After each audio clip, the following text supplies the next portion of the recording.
వాడేమో హారికను కిడ్నాప్ చేశానన్నాడు. హారికేమో ఇంట్లోనే ఉంది. వాడు పక్కనే ఉండి ఒకవేళ హారికతో అలా చెప్పిస్తున్నాడా? పిన్ని, నా రాత బాలేకపోతే ఎవరేం చేస్తారు? నేనెలాగూ ఎడవక తప్పదు. నువ్వైనా మామూలుగా ఉండు. ఇదిగో ఇలాంటి మాటలంటేనే ఒళ్ళు మండేది. నీ రాతకే బాగానే ఉంది. మీ ఆయన రాసలీలలు ఇప్పటికైనా తెలిసాయి. రాత బాగలేని వాళ్ళు అంటే ఎవరో తెలుసా? భర్త ఎన్ని చండాల పనులు చేస్తున్నా అవేవీ తెలియకుండా చచ్చేటప్పుడు కూడా అయ్యో మా ఆయన అమాయకుడు, నేను పోతే ఎలా బతుకుతాడో అని బాధపడేవాళ్ళదేనే కర్మ.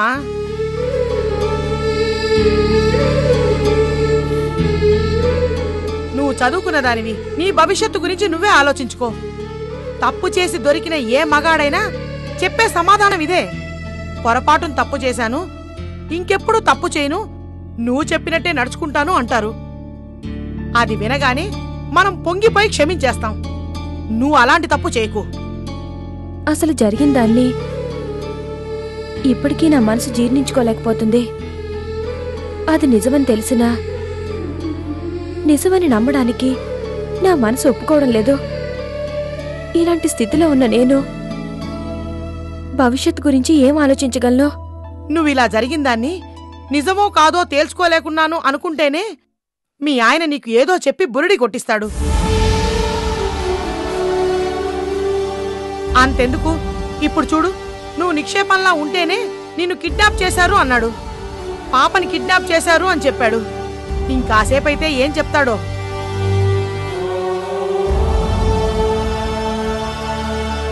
రంకు నేర్చున్నాడు బొంకు నేర్చడా అని ఊరికే అనరు. ఇలాంటి అబద్ధాలు వినే అమ్మాయి, నువ్వేమన్నా అనుకో, మీ ఆయన ఈ విషయంలో ఏం చెప్పినా నమ్మకు. జరిగిందంతా చూశాం కాబట్టి అనుభవంతో చెప్తున్నాను. తర్వాత నీ ఇష్టం.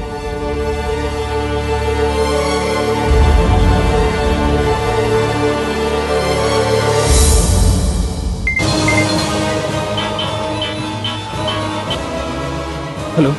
వెల్ డన్ డాక్టర్, నాకు నచ్చింది. రే, నువ్వు చెప్పిన పనులన్నీ చేశాను. పాపను అలాంటి పరిస్థితుల్లో వదిలేసి వచ్చాను. నా బాధనంతా దిగమింగుకొని రాధ ముందు హ్యాపీగా నటించాను. రాధ ఇప్పుడు చాలా సంతోషంగా ఉంది. నాకు తెలుసు డాక్టర్, అందుకేగా నీ భార్యని అతన్ని క్షేమంగా వదిలేశాను. రే, నా భార్యని వదిలితే నా కూతుర్ని వదిలేదు. పొద్దున దాని ప్రాణాలు తాత్కాలికంగా కాపాడాను. దాని సిచ్యువేషన్ ఇంకా క్రిటికల్గానే ఉంది. పాపను వదిలేయి. డాక్టర్, నేను ముందు నుంచే చెప్తూనే ఉన్నాను, నువ్వు నన్ను రిక్వెస్ట్ చేసుకోవాలే గానీ ఆర్డర్ వేయకూడదని. అయినా నువ్వు పొరపాట్లు చేస్తూనే ఉన్నావు డాక్టర్. ఇప్పుడు కూడా దాన్ని వదిలేయని ఆర్డర్ వేస్తున్నావు. Sorry, I'm really sorry. పాపను కలుసుకోవాలన్న టెన్షన్లో అలా మాట్లాడాను. ఇంకెప్పుడు అలా అన్నాను. ప్లీజ్ నా పాపను నాకు ప్లీజ్. ఇది అడగాల్సిన పద్ధతి. ఇప్పుడు నువ్వు కరెక్ట్గా అడిగావు. అడిగాను కదా, ఇప్పటికైనా నా పాపను నాకు నీ గురించి నేను ఎవరికీ చెప్పను.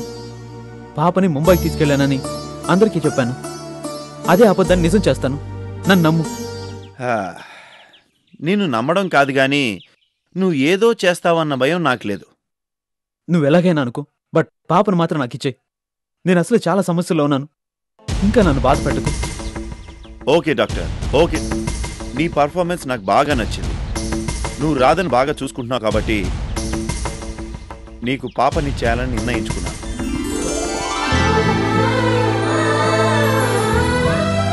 సో ఇక నుంచి నువ్వు నీ పాపతోటి హ్యాపీగా ఉండొచ్చు. Thank you very much. ఎక్కడికి రావాలో చెప్పు, నేను వస్తాను.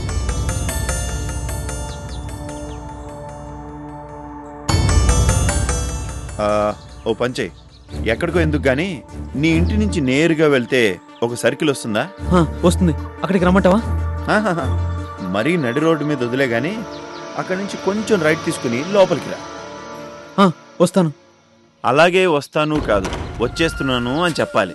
ఎందుకంటే అరగంట తర్వాత నేను అక్కడ ఉండను. నువ్వు రాగానే నీ పాపని నీకు అప్పగించేస్తాను. అలాగే, నేను వెంటనే వస్తున్నాను.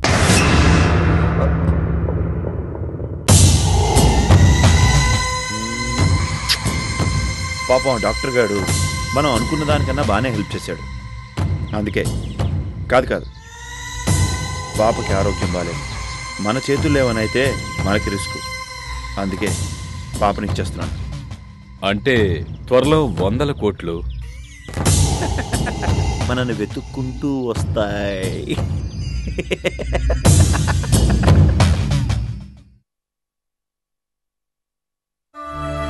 పాపను కిడ్నాప్ చేశారని చెప్తే హారిక నమ్మలేదు. నేను పాపను తీసుకెళ్ళినా ఆ విషయంలో అబద్ధం చెప్పానన్న ఫీలింగ్ తనకి. తను నన్ను ఒక విషయంలో నమ్మలేదనే బాధ నాకు మిగిలిపోతుంది. పాప విషయం ఇప్పుడే క్లారిఫై చేసుకోవాలి.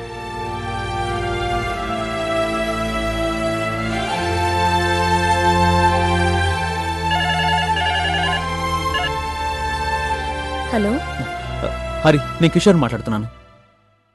నీతో మాట్లాడడానికి నాకిష్టం లేదు. ప్లీజ్ హారి, ఫోన్ పెట్టేకు. నేను చెప్పేది విను, నా మాటలు నమ్ము. నా ప్రాణం ఉన్నంత వరకు నీకు ద్రోహం చేయను హారి. ఇంకా చేయడానికి ఏమీ మిగల్లేదండి. హారిక, నువ్వు ఏ పరిస్థితిలో ఉన్నావు నేను అర్థం చేసుకోగలను. మనం వేసినవన్నీ లెక్కలు కాదు, అలాగని మన లెక్కల్లో ఉన్నవన్నీ మనం చేసినవి కాదు. నేను గాయపరచలేదు, గాయపడ్డాను. అందుకే మీ అంత తేలిగ్గా కొటేషన్లు చెప్పలేను, వినలేను. హారిక, ఒక క్షణం జరిగినంత మర్చిపోయి నన్నుగా ఆలోచించు. పొద్దున పెళ్లి మడపలో నువ్వు చూసింది అబద్ధం అనుకో. జరిగింది మర్చిపోయేంత చిన్న విషయం కాదు. మీరు నాకేం చెప్పనవసరం లేదు.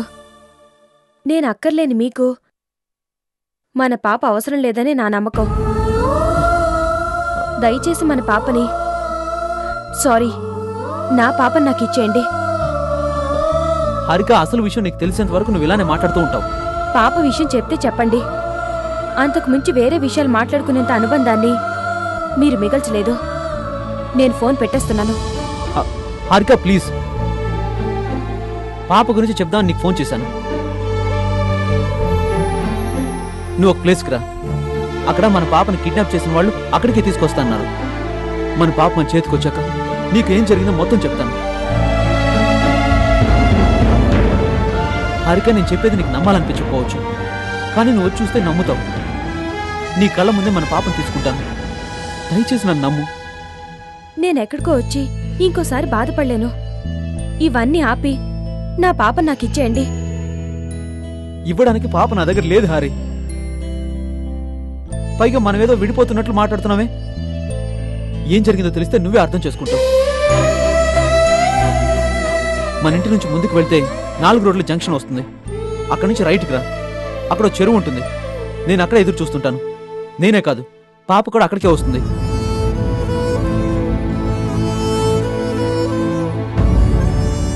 హారిక వస్తుంది. ఎస్, పాప కోసమైనా తప్పకుండా వస్తుంది.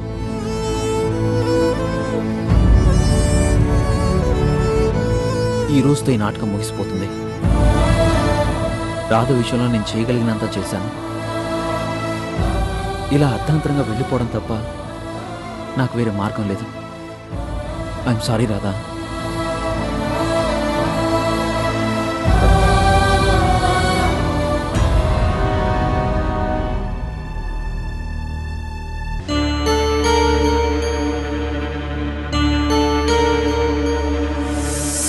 ఏం లాయరు, పాపను సేఫ్గా తీసుకెళ్ళడానికి ఏర్పాటు చేసావా? కిడ్నాప్ చేయడానికి చాలా ఏర్పాటు చేయలేమో గానీ తిరిగి ఇచ్చేయడానికి పెద్ద ఏర్పాట్లు ఎందుకు నాగరాజు?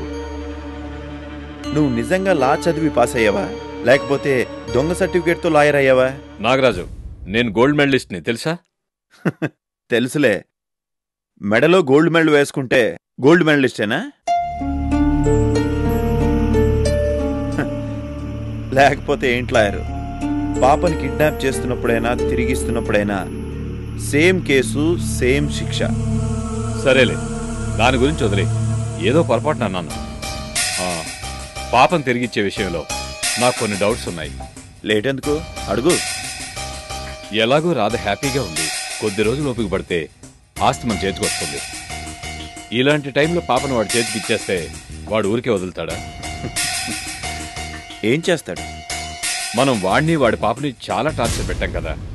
దానికి ప్రతీకారంగా వాడు వెళ్ళి పోలీసులకు చెప్పేస్తే మనకు డేంజర్ కదా. అదేదో మన పని పూర్తయ్యాక ఒకేసారి పాపని ఇచ్చేస్తే ఏ ప్రాబ్లం లేకుండా ఉంటుంది. లాయరు, పోలీసులు నన్ను వెతకడం ఇవాళ కొత్త ఏం కాదు. 14 ఏళ్లుగా నా గురించి వెతుకుతూనే ఉన్నారు. కొత్తగా వాళ్ళ టెన్షన్ పడ్డానికి ఏం లేదు గాని పద వెళ్ళి పాపనిచ్చేద్దాం. వాడు వెళ్ళిపోతే రాధ హర్ట్ అవుదా? లాయరు అలా ఆటే స్టేజ్ నుంచి దాటిపోయింది రాధ. లేకపోతే వాణ్ణి పెళ్లి నుంచి పంపించేదే కాదు, ఇలా బేతాళుల్లా ప్రశ్నలు వేసే కొద్దీ విక్రమార్కుల్లా నేను సమాధానం చెప్తూనే ఉండాలి. పాప, మీ డాడీ మమ్మీ దగ్గరికి వెళ్ళిపోతున్నాం. రేపటి నుంచి ఈ చెట్లు పుట్టలు ఈ ఫ్యాక్టరీలు ఇవే బాధలు ఉండవు. పాపం లాయర్కే జీవితాంతం ఈ చెట్లు పుట్టలు ఉంటాయి. ఇంకెన్ని రోజులు నాగరాజు? ఆస్తి వస్తే నేను తేరుకుంటాను. అట్లీస్ట్ బంజారా హిల్స్లో ఒక ఫ్లాట్ అయినా కొనుక్కుంటాను. షా, వాడొచ్చే టైం అవుతుంది, పాపనెత్తుకు పద.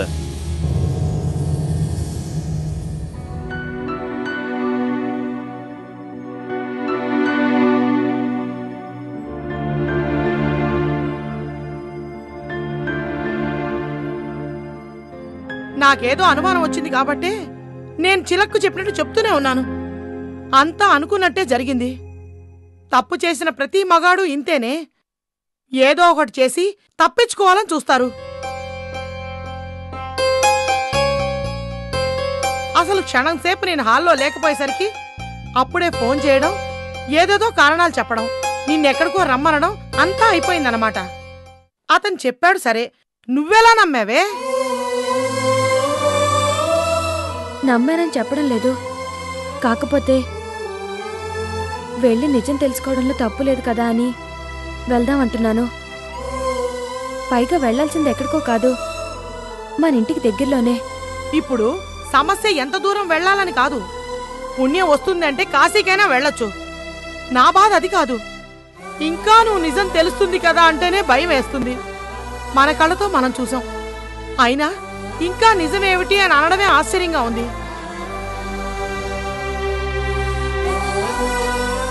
మనం వెళ్ళగానే అది చెప్పో ఇది చెప్పో, కాళ్ళు పట్టుకోనో కరుణించమనో ఏదో ఒకటి చేసి నీ మనసు మారుస్తాడే. ఏదంటే అది చెప్తే నమ్మడానికి నేనేం చిన్నపిల్లని కాదు పిన్ని. నువ్వు చిన్నపిల్లవు కాదు, ఆడపిల్లవు. అదే నా భయం. మనం నమ్మేస్తామే, అది భర్త చెప్తే నమ్మేస్తాం. నేను వెళ్తుంది ఆయన చెప్పే విషయాలు వినడానికి కాదు. అక్కడికి పాప వస్తుందని చెప్పారు. పాపను చూసి చాలా రోజులైంది. దాన్ని చూడాలనిపిస్తుంది. కనీసం మన పాపనైనా మనం తెచ్చుకోవచ్చనే ఆశతో వెళ్దామంటున్నాను.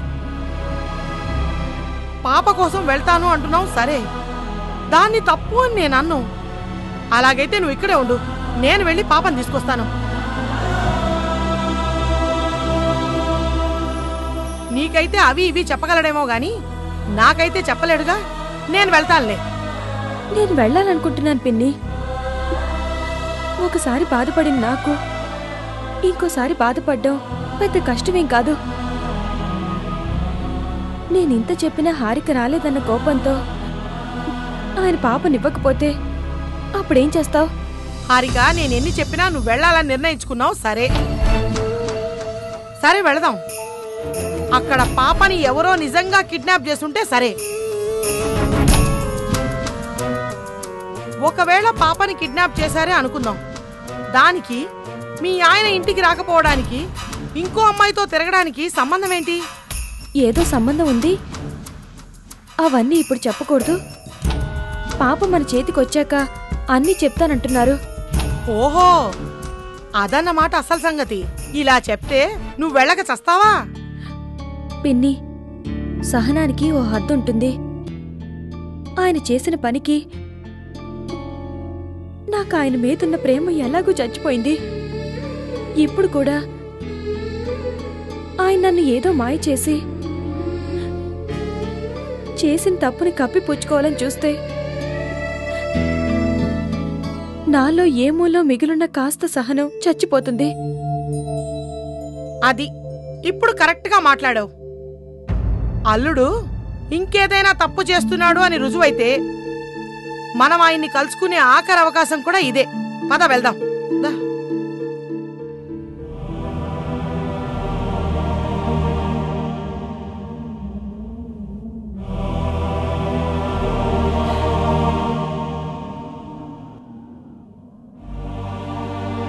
హారిక వస్తుందా రాదా?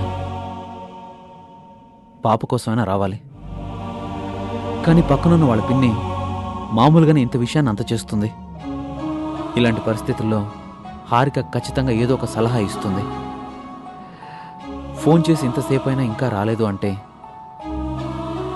తనేమన్నా ఆపుంటుందా?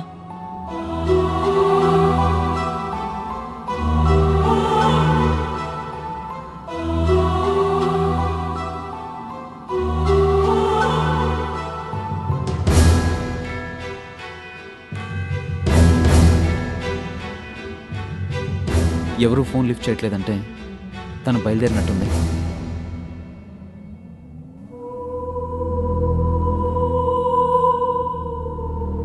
కిడ్నాపర్స్ పాపనిచ్చేలోగా హారిక రావాలి. లేకపోతే పాపను కిడ్నాప్ చేశారని నమ్మించడం కష్టం. పాప నా చేతికి రాగానే ఏ ప్రాబ్లం అయినా సాల్వ్ చేసుకోవచ్చు.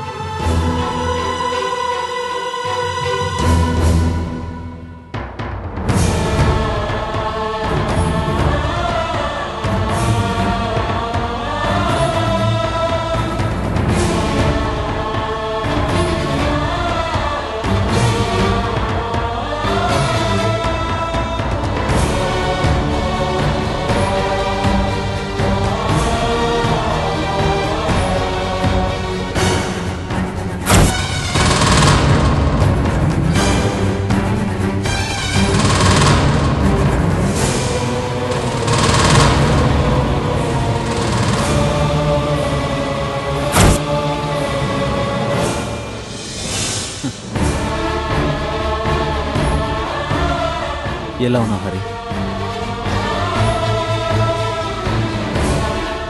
నా మాట మీద నమ్మకం ఉంచి ఇక్కడికి వచ్చినందుకు థ్యాంక్ యూ వెరీ మచ్. మేమిక్కడికి వచ్చింది నీ మాటలు నమ్మి కాదు బాబు. మేం పాపం చూడాలి, అందుకే వచ్చాం. త్వరగా పాపం చూపిస్తే మంచిది. చూపించడానికి పాప నా దగ్గర లేదు. అసలు పాప నా దగ్గర ఉంటే ఇన్ని రోజులు హారికకు దూరంగా ఉంటానా? ఇన్ని సమస్యలు ఎదుర్కొంటానా? చూడండి అల్లుడు గారు, అవన్నీ వినడానికి మేమేం చిన్నపిల్లలం కాదు. గాని పాప ఎప్పుడు వస్తుంది? వస్తుందని తెలుసు కానీ ఎప్పుడు వస్తుందో తెలీదు. కాసేపు ఓపిక పట్టండి. పాపను వాళ్ళ నుంచి తీసుకోగానే అన్ని ప్రశ్నలకి సమాధానాలు చెప్తాను. ఎవరండి వాళ్ళు? మన పాపను ఎందుకు కిడ్నాప్ చేశారు?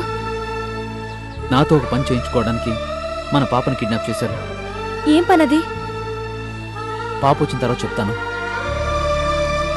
కాసేపట్లో ఎలాగో వస్తుందన్నారు కదా, ఇంకెందుకు భయం? అసలు విషయం చెప్పండి. హారిక, నీకు వాళ్ళ విషయం తెలీదు. పాప మన చేతిలోకి వచ్చేంత వరకు ఏమీ చెప్పకూడదు. మరి పాపను కిడ్నాప్ చేసి నిన్ను టార్చర్ పెడుతూ ఉంటే ఆ విషయం మాకు చెప్పొచ్చు కదా. పైగా నువ్వు సంతోషంగానే ఉన్నావుగా పెళ్లి పట్టల్లో. నా టార్చరే అది. అవన్నీ మీకు చెప్పినా అర్థం కావు. పాప వస్తే కానీ నేనేం చెప్పలేను. ప్లీజ్, మీరు వాళ్ళు వచ్చినప్పుడు సైలెంట్గా ఉండండి. మరి ముంబై నాటకం ఎందుకు ఆడారు? హారిక, నువ్వు ఊరుకో. కాసేపట్లో పాప వస్తుంది కదా, అప్పుడు మాట్లాడదాం.